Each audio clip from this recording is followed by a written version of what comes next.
Assalamualaikum warahmatullahi wabarakatuh. Halo, apa kabar anak-anakku kelas 6? Semoga kita selalu dalam keadaan sehat ya. Perkenalkan, nama Ibu Azizah Sukmawati atau bisa dipanggil Bu Azizah.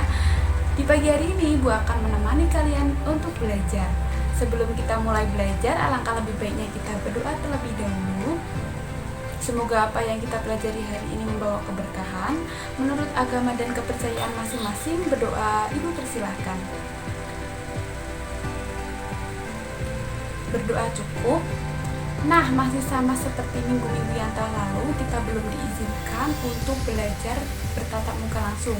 Namun, itu bukan menjadi alasan kalian untuk malas belajar.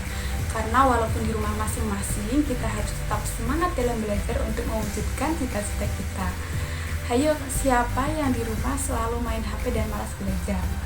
Nah, mulai dari sekarang kita perbaiki diri, mulai sedikit demi sedikit belajar dan jangan malas untuk belajar, ya. Sebelumnya saya ucapkan terima kasih banyak untuk Bapak dan Ibu wali murid yang telah mendampingi, menemani adik-adik dalam belajar di rumah. Nah, kita mulai pembelajarannya ya. Namun sebelum mulai, Ibu akan bagikan video dulu. Kalian silakan tonton dan amati.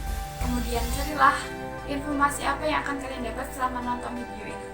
Dan selamat menonton. Pemprov DKI Jakarta, Saudara, siap memperpanjang masa pemberlakuan pembatasan sosial berskala besar atau PSBB transisi hingga 2 pekan ke depan. Pemprov DKI berharap agar masyarakat dapat bekerja sama untuk menerapkan protokol kesehatan secara disiplin agar wabah COVID-19 khususnya di Jakarta ini dapat segera berakhir.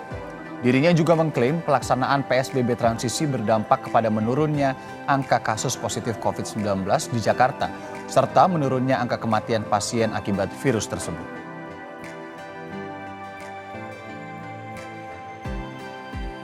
Jadi Pak Gubernur sudah menyampaikan di berbagai kesempatan, sudah terus dilaksanakan rapat-rapat dan koordinasi di internal dengan Forkopimda, dengan pemerintah pusat dan juga Guspusdat.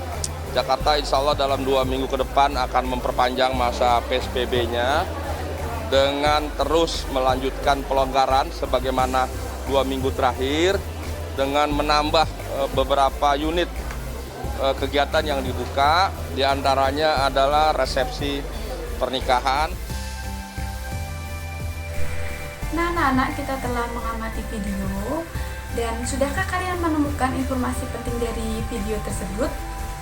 Jika belum, jangan khawatir karena pada pembelajaran pagi hari ini kita akan belajar tentang cara menggali informasi penting dari suatu teks eksplanasi. Kemudian kita juga akan mengetahui kerjasama dan peran Indonesia dengan negara-negara lain. Kita juga akan mengetahui cara kerja panel surya. Kemudian kita juga akan mengetahui bagaimana cara kita mencintai produk Indonesia di era globalisasi.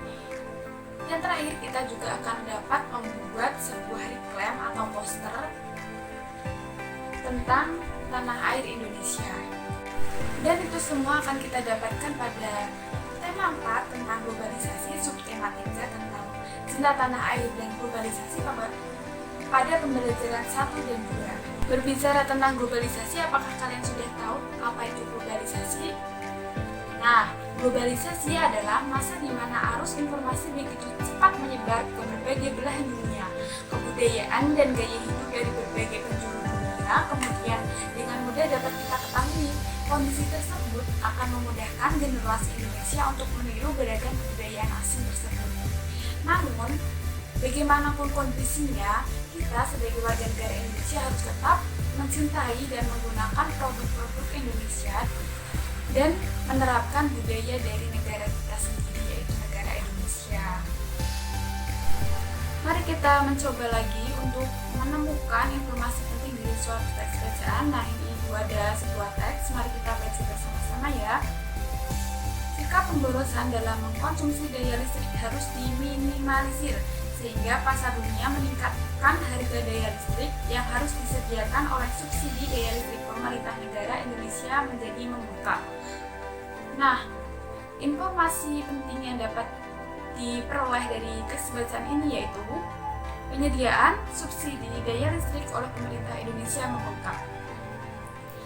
Jadi, kita dapat memperoleh informasi penting itu dari pokok utamanya atau kalimat utamanya. Nanti kalian coba lagi, kalian mencari teks bacaan pada buku dan coba kalian sebutkan mana sih yang termasuk dalam informasi penting suatu bacaan tersebut. Berbicara tentang daya listrik Indonesia yang membengkak, namun di sisi lain, negara Indonesia juga menjalin kerjasama dengan negara-negara lain, antara lain pada bidang ekonomi, politik, sosial budaya, teknologi, dan pendidikan.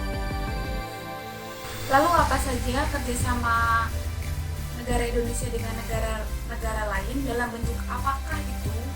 Nah, di sini kita akan belajar tentang bentuk kerjasama negara Indonesia dengan negara lain pada bidang sosial budaya. Bentuk kerjasamanya antara lain mempererat hubungan politik melalui pertukaran duta atau konsul, kemudian ada menciptakan stabilitas politik dan mengadakan perjanjian ekstradisi. Kemudian peran Indonesia dalam hubungan kerjasama dengan negara lain antara lain mengirim duta dan konsul ke negara anggota ASEAN, menerima dan memfasilitasi duta dan konsul dari negara anggota, kemudian ikut serta dalam mengendalikan dan menyelesaikan konflik yang terjadi di negara anggota. Dengan penyelesaian konflik tersebut, stabilitas politik suatu negara dapat terwujud. Nah, itu dia salah satu contoh kerjasama Indonesia dengan negara-negara lain.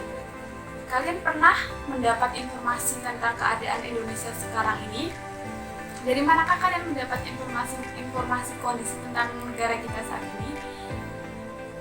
Pada zaman era globalisasi ini, kita dapat menggunakan atau dapat mengakses internet dengan menggunakan HP atau handphone kita. Nah, bagi kalian yang memiliki handphone, jangan hanya digunakan untuk bermain game. Kalian harus juga memanfaatkan untuk mencari ilmu, mencari berita-berita tentang informasi yang ada pada negara kita sekarang ini. Berbicara globalisasi, Ibu akan bagikan satu poster tentang globalisasi. Di sini tertulis berpikir global, bertindak lokal. Lalu apa sih maksud dari kata-kata tersebut? Ada yang tahu? Jika kalian tahu, silakan kalian sampaikan kepada kedua orang tua kalian. Dan nanti minta koreksi ya. Bicara tentang poster, kalian juga harus mengetahui jenis lain yang sama seperti poster, yaitu reclaim. Poster merupakan teks persuasif yang mengutamakan kekuatan gambar dan kata-kata yang dipajang di tempat-tempat umum. Sedangkan reclaim atau sejenis dengan poster ini merupakan teks persuasif yang memadukan unsur gambar dan kata-kata, kemudian ada unsur geraknya dengan suara, dan ini juga dipasang di tempat umum. Nah, perbedaannya adalah pada suara. Jika poster tidak memiliki suara, reclaim memiliki suatu suara yang dipadukan dengan gambar dan kata-kata. Setelah kalian mengamati poster yang terdapat pada buku siswa, sekarang waktunya kalian untuk mendesain sebuah poster.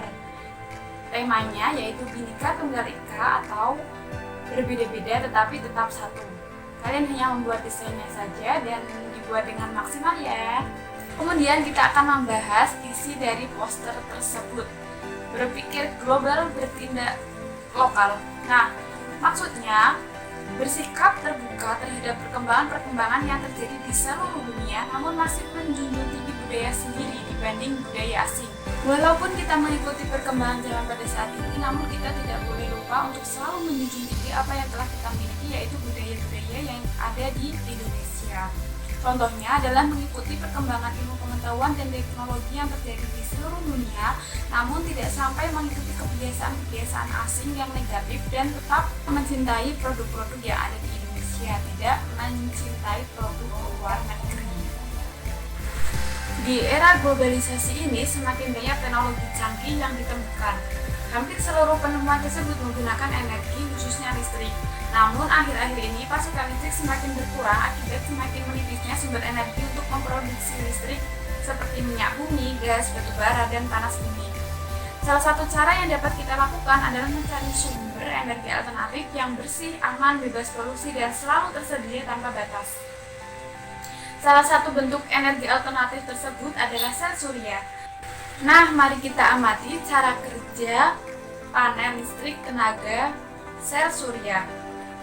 Nah, dengan menyerap cahaya matahari dan menampung energi yang dihasilkan ke dalam sebuah baterai, dengan demikian apa yang berada di dalam rumah seperti radio, lampu LED itu dapat berjalan karena mendapat sebuah energi dari sumber baterai yang telah didapat tersebut. Dengan demikian, sistem bisa berjalan meskipun di sore hari, malam hari, atau ketika kondisi sedang hujan. Nah, selesai sudah pembelajaran kita pada pagi hari ini.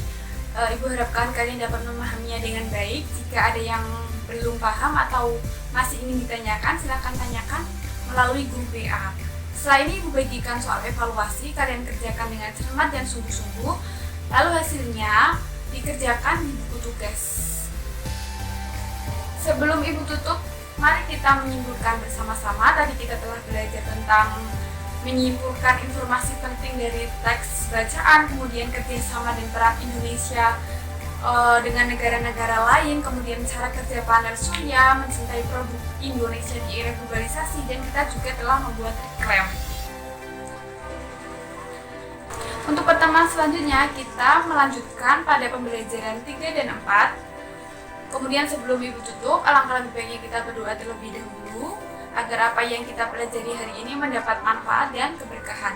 Menurut agama dan kepercayaan masing-masing, berdoa Ibu persilahkan. Berdoa cukup. Terima kasih kepada anak-anakku dan selalu jaga kesehatan. Jangan lupa selalu pakai masker, jaga jarak, rutin cuci tangan, dan diutamakan di rumah saja. Tetap semangat untuk anak-anak kelas 6 dan Ibu tutup. Wassalamualaikum warahmatullahi wabarakatuh.